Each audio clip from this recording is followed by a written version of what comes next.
Hello everyone, in this video I will show you how to pass Arena 15 in Clash Royale. To advance past Miner's Mine in Clash Royale, focus on a strong synergistic deck with a clear winning condition, such as a Lockbait deck with a Goblin Barrel and Infernal Tower, or a Hawk Firecracker Earthquake Cycle deck. Master the mechanics of your chosen deck, upgrade your win condition and cards that hit crucial interaction levels, and learn to play a controlled game. Take breaks after losses to avoid tilt, and prioritize consistent plays over risky aggressive plays to steadily climb the ladder. Some deck strategies include choosing a synergistic deck.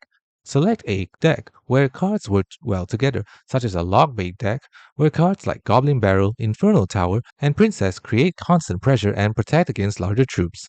Focus on a win condition. Prioritize upgrading your win condition cards, as it is essential for dealing consistent damage to towers.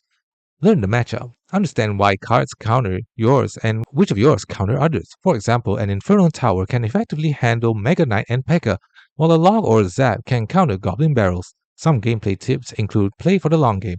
A longer controlled game is better for climbing the ladder than taking big risks with aggressive decks. Master card interactions.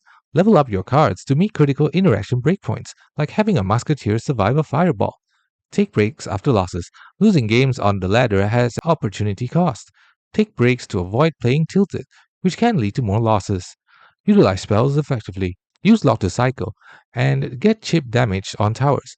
And consider a rocket for dealing with stacked units or hitting towers for extra damage. Activate your King Tower.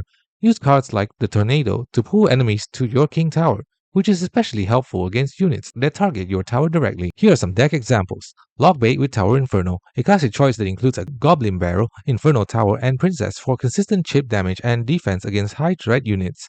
Hawk Firecracker Earthquake, a faster cycle deck that uses the Firecracker for damage and defense, with the Earthquake to cycle and provide tower damage. And finally, Mega Knight Prince, a super aggressive push deck that uses split wall breakers and a combined Mega Knight and Prince push for massive damage in the late game. Thanks for watching. Don't forget to like and subscribe for more videos.